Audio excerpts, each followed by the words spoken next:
moving to our next topic. Again, something I'm personally really passionate about.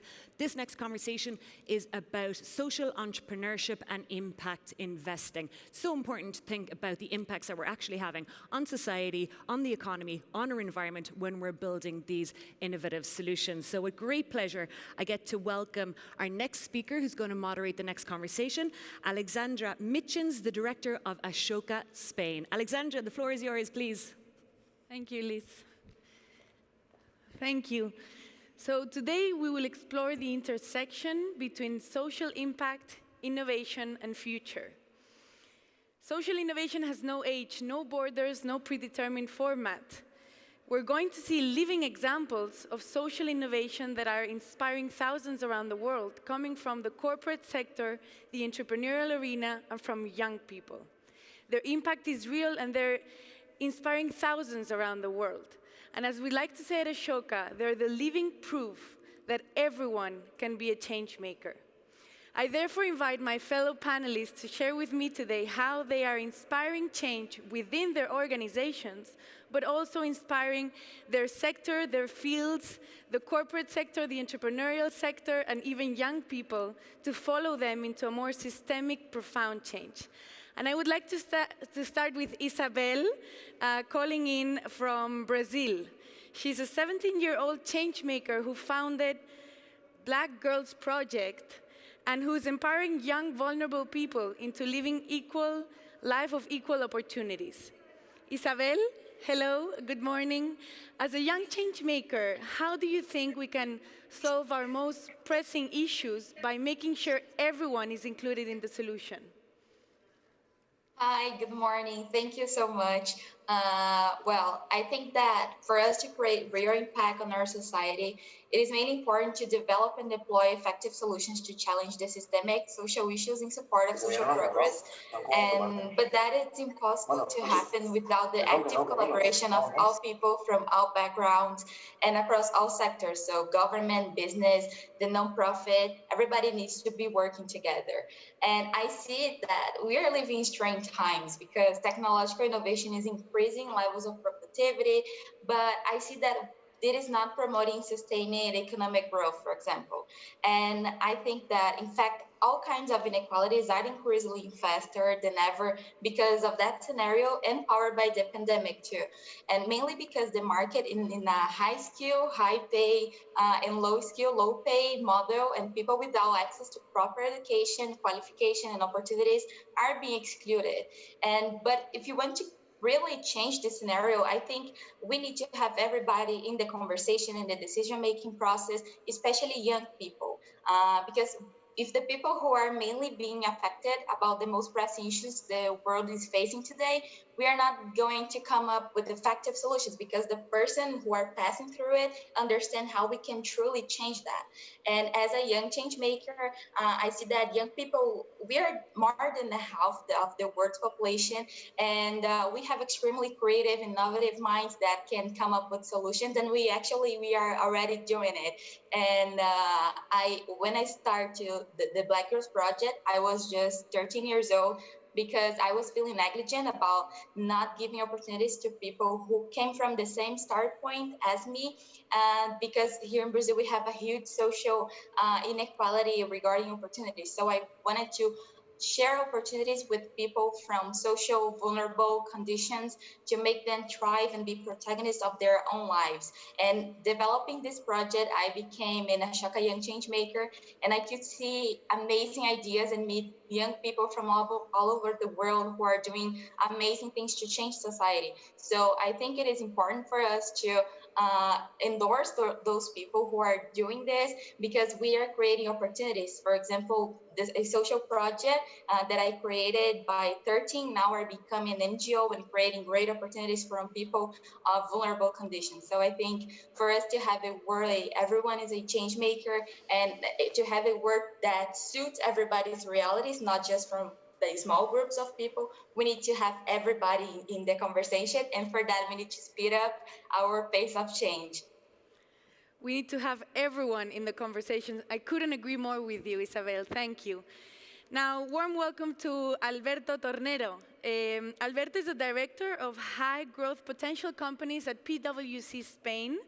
They focus on SME and startups with up to 100 million euro income. Alberto, what lessons can we learn from the management side of these social impact initiatives? First of all, thank you very much for your invitation, and I'm very glad to be here with you with this amazing panel. In 2013, PwC Spain, we launched a new area, which was called High Growth Potential Company Areas, with the aim of working with two kinds of companies. The large companies to help them to work with the startups, and their startups and small medium enterprise themselves to help them work with them as a client. During these 7 years, we've been involved in many projects with social impact, and even actually we're working with Fundación in their acceleration program with Alberto, who's here. And after these years, what we have realized, Alexandra, is that the management of these companies is not many times in the top place for them. So they have a very good idea, they have a very good project, they have a very good product that could help many people to make their lives better and to help them, but the management is not in their mind. So and this is a very quite important thing, because when you're talking about a project that has to be successful and sustainability, it's sustainable, you have to think in three work streams. We have the business itself, what is the product, whatever they do to help out others. But there are two other work streams. What is the corporate that will run this business, and the equity that will fund that business. So for us, it's quite important to bear in mind and help them to bear in mind that you can have any kind of idea that would change the world, but if you don't focus on, you don't seek for a professional management, thinking in things like size of the market, like a business plan, like commercial strategy, like cash flow, which is very, very funny sometimes that they are doing things, but where is the cash flow? How are you going to pay this? This is a quite important thing, and under my experience on this field, if I have to say a single word about this thing, is try to find or try to do a professional management of the company, because that will make that successful, and you can change the world with that. Fantastic. Thank you, Alberto. Beautiful combination between vision and practicism and efficiency and management. Thank you very much. Now, also warm welcome to have Antonio Calçada here. Welcome, Antonio. Antonio is the General Manager and Vice President of the Repsol Foundation, which last year launched one of the most impressive impact funds in the social impact arena with very ambitious goals. Antonio, what are some of the advantages of having such a corporate vehicle in order to achieve these very ambitious goals that you have set? Good morning, everybody. I hope on behalf of Repsol Company and also on behalf of Repsol Foundation that all of you are feeling okay, are okay within all these so strange situation. And answering your question, Alexandra, congratulations also to you. I'm seeing here since a long time I didn't see you, so yeah. Congratulations. Thank you. Okay.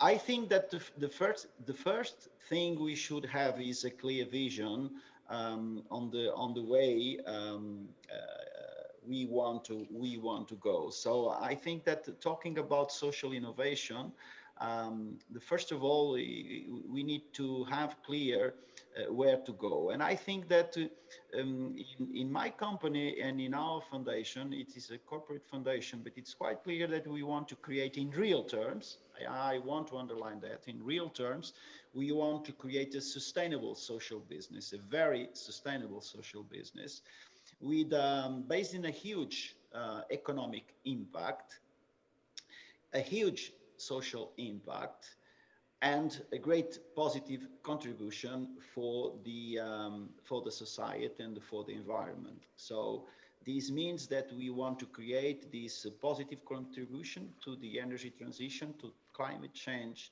And in summary, we want to be part of the solution, creating a positive impact for the planet and also for the people.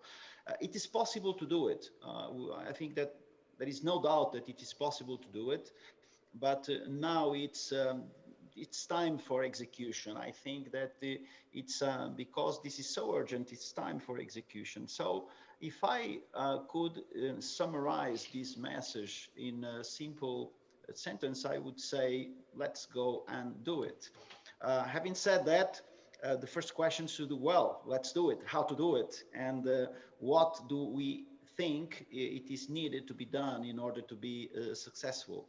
And then I will share my experience or our experience with him last year.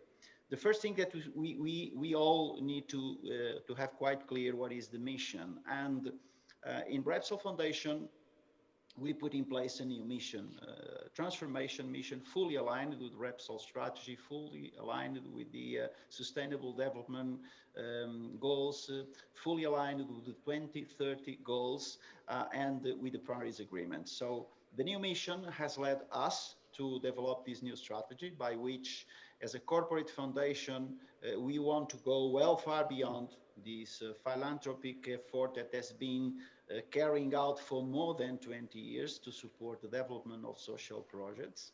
And inspired by these new challenges and to align ourselves to these new trend lines in the social sector, Repsol Foundation created in July 2019 an impact fund through Repsol Social Impact to invest in companies with some clear objectives and activities, is to contribute to the global energy transition and climate change, helping companies to scale up with the two mandatory roles. Also, on top of this, is to create a huge social impact and to create a very positive environmental impact. So this is the first thing. The second one is through Repsol Impact Fund and through Repsol Social Impact, as a company inside the foundation, the Repsol Foundation, we are investing in companies with focus in the 5 main activities. The first one is an activity very much related with emissions reduction, and this is activities, for example, related with reforestation. This is green agenda, this is green economy, this is a circular economy also. The second one is sustainable mobility, basically with vulnerable people in urban areas, which is something also very much needed. The third one is circular economy.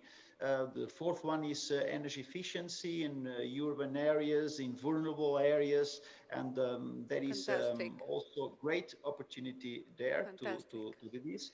And the last one is an activity related with eco products and services in the rural areas, developing platforms that can put directly in contact producers and the customers. Fantastic. Thank you, Antonio. Sorry, I have to cut you here because we're running very short, but congratulations, because your work is truly, truly impressive and an inspiration to many of us. Thank you. Now, welcome Alberto Durán. Alberto is a vice president of the Fundación 11 and the president of Ilunion, and he's a global reference of accessibility and employment. Alberto, very briefly, short and sweet, you have an outstanding career in the field. What are some of the most relevant lessons on the social impact arena that you can share with all of us? Social impact is our reason to be. We are born precisely for that, to achieve social impact with our actions and to improve the quality of life of persons with disability. Throughout our foundation, we are the world's largest institution working for persons with disability with over 80 years of experience and more than 73,000 workers, 60% persons with disability. We are the first employers in the world in the number of workers with disability. Thank you, and that's definitely a teaser, and we have so much more to learn from you, Alberto. Thank you, Isabelle. Alberto, Antonio, and Alberto Durán also for taking the time, for sharing your wisdom, and showing us the enormous potential of this field. This was short, but yet powerful. We can't wait to hear you again next year. And thank you for showing us how the intersection between future and innovation can only be social. Thank you very much. Thank you.